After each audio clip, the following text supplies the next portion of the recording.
بسم اللہ الرحمن الرحیم الحمد للہ رب العالمین اللہم صلی علی محمد وآل محمد کما صلیت علی ابراہیم وعلی آل ابراہیم انک حمید مجید۔ آج کا جو ہمارا عنوان ہے وہ نسبتاً قوم کے لیے نیا ہے، اور جس پہلو سے ہم گفتگو کرنا چاہتے ہیں وہ پہلو تقریباً نیا ہے، یہ کہ ائمہ علیہ السلام کی جو زندگی ہے، سیرت طیبہ ہے،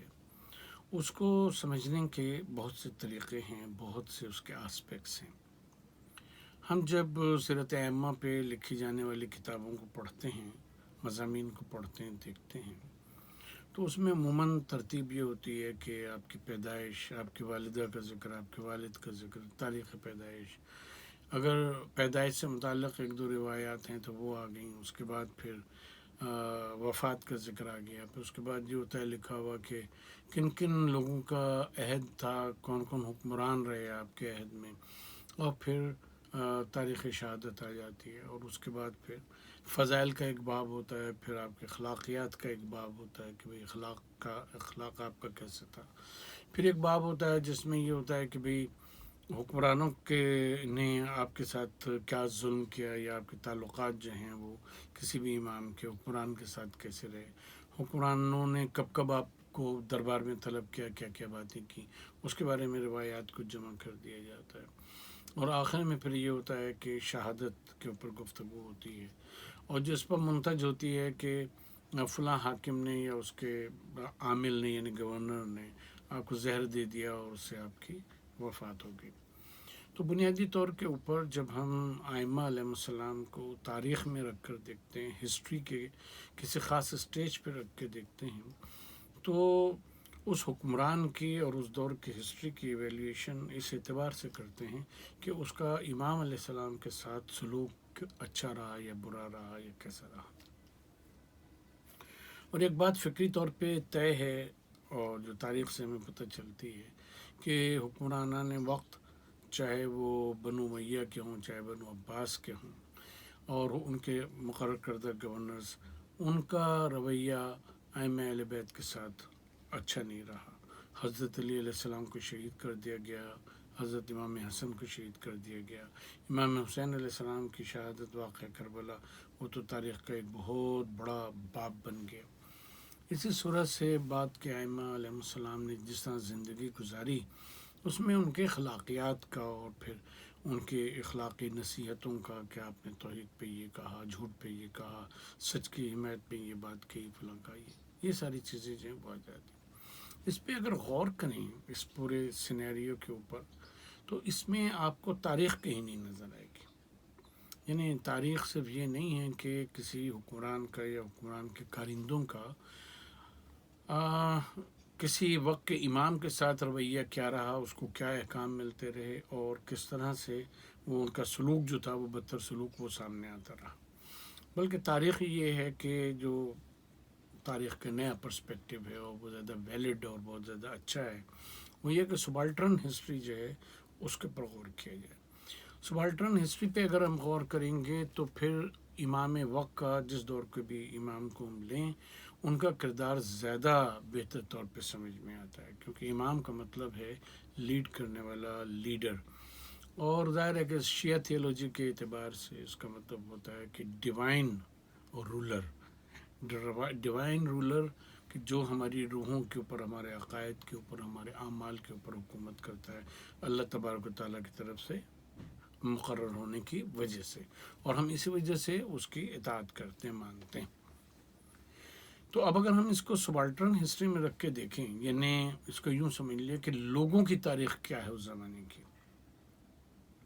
جب ہم لوگوں کی تاریخ کے اوپر بات کریں گے تو پھر ہمیں اس وقت یہ بات سمجھ میں آئے گی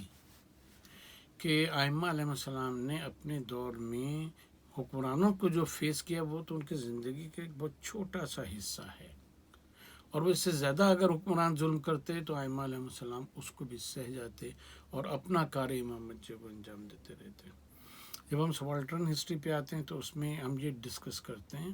اس بات کا جائزہ لیتے ہیں اس پہلو کا کہ ان کا سلوک جو تھا حکام وقت کا، وہ لوگوں کے ساتھ کیا تھا، ان کی جو ایگریکلچر پالیسی تھی، زرعی پالیسی، وہ کیا تھی، کسانوں کو کیا حقوق حاصل تھے، اس زمانے کے جو تاجر پیشہ تھے ان کو امپورٹ ایکسپورٹ میں، برآمد درآمد میں کیا سہولتیں دی گئی تھیں، یا کیا کس قسم کے ٹیکسز ان سے وصول کیے جاتے تھے زبردست جبری.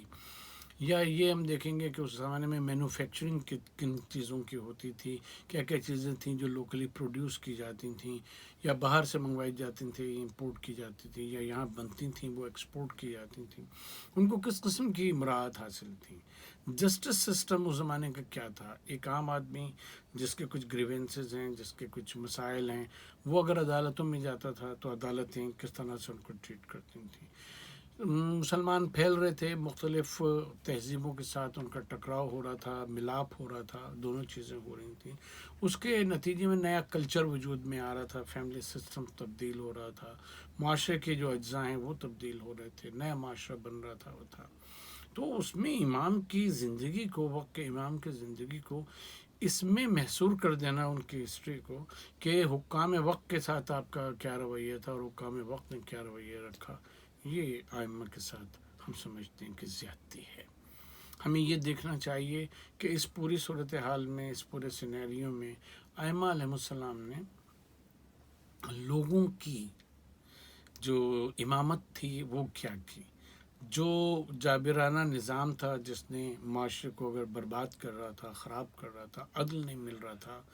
ٹھیک ہے، مینوفیکچررز کو ان کی جو چیزیں تھیں ان کے پروڈکشن میں مسائل تھے، امپورٹ میں ایکسپورٹ میں مسائل تھے، بیجا ان کے اوپر ٹیکسز لگا دیے گئے تھے، اور سو آن. تو ائمہ علیہ السلام نے اس دور میں شریعت کو کس طرح سے پیش کیا، اور خود ان کے ماننے والوں نے پھر اسے کس طرح سے برتا، اور اس کے نتیجے میں ایک سمجھ لیں کہ کلاس جو ہے ائمہ علیہ السلام کے نظریات سے وہ وجود میں آتی ہے. اس کا کبھی بھی وائڈلی ذکر کیا ہی نہیں گیا، اور نہ ہی اس کو اسٹڈی کیا گیا ان چیزوں کو. اب ہم آپ کو مثال دیتے ہیں. امام حسین علیہ السلام کا جو اقدام ہے کربلا کا، اس کو بس اس پہ وہ کیا جاتا ہے، محمول کیا جاتا ہے کہ حاکم وقت نے آپ سے وہ مانگی، کیا نام ہے، بیعت مانگی، آپ نے انکار کر دیا کیونکہ آپ کے رگوں میں حضرت علی کا خون جاری تھا، اور دوسری طرف یزید جو تھا وہ کیونکہ بنو امیہ سے تھا، لہٰذا دونوں میں ٹکراؤ ہوا اور واقعہ کربلا وجود میں آ گیا. یہ واقعہ کربلا کی بہت ایک نیرو پکچر ہے کہ جو پیش کی جاتی ہے. سن 59 ہجری میں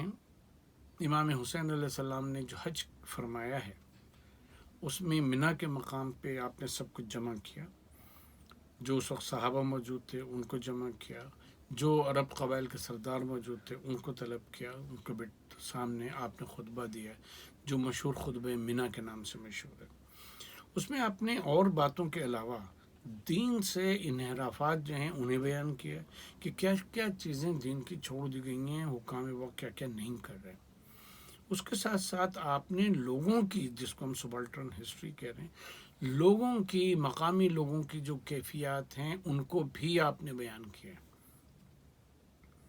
کہ بیوائیں ہیں، یتیم ہیں، غریب ہیں، جو زمینوں پہ پڑے ہوئے ہیں گلیوں میں، ان کا کوئی پرسان حال نہیں ہے، ان کو کوئی پوچھنے والا نہیں ہے، ٹھیک ہے، بیمار ہیں، ان کے علاج کے لیے کوئی سہولتیں موجود نہیں ہیں، حکمران جو ہیں وہ صرف پیسے بنانے میں، اس میں کرنے میں لگے ہوئے. تو پھر آپ دعوت دیتے ہیں کہ ایسے میں تمہارا حق بنتا ہے کہ تم لوگ سب کھڑے ہو اور اس حکمران کو، اس چیزوں کو، ان چیزوں کو بدل دو. امام جعفر صادق علیہ السلام کے دور میں آپ دیکھیں، قحط پڑتا ہے، آپ اپنے غلام کو بلاتے ہیں اور پوچھتے ہیں کہ ہمارے پاس کتنا راشن ہے، تو ان کا اگر 6 مہینے کافی ہوں گی جو چیزیں ہیں، آپ بالکل مطمئن ہیں، آپ کو کوئی فرق نہیں پڑے گا. امام فرماتے ہیں کہ قیمتیں بڑھ گئی ہیں، اناج غائب ہو گیا ہے، چیزیں غائب ہو گئی ہیں بازار سے، نکالو، وہ سب نکالو، اور بازار میں جو قحط پڑنے سے پہلے کا ریٹ تھا اس کے اوپر بیچ دو، اس کے اوپر رکھ دو. تو کیا ہوگا کہ چیزیں بازار میں آ جائیں گی، جو وہ ہے ہولڈنگ وہ ختم ہو جائے گی، پرائسز جو ہیں وہ ساری کی ساری نیچے آ جائیں گی، تو لوگ اپنا مال نکال کے بیچنے پہ مجبور ہوں گے، کیونکہ وہ 6 مہینے بغیر آمدنی کے نہیں رہ سکتے. تو یہ معاشرے کی فلاح و بہبود، معاشرے کو دیکھنا، معاشرے کو لے کر آگے چلنا، یہ امامت کا پہلو ہے کہ جو ہم لوگوں کی زندگیوں سے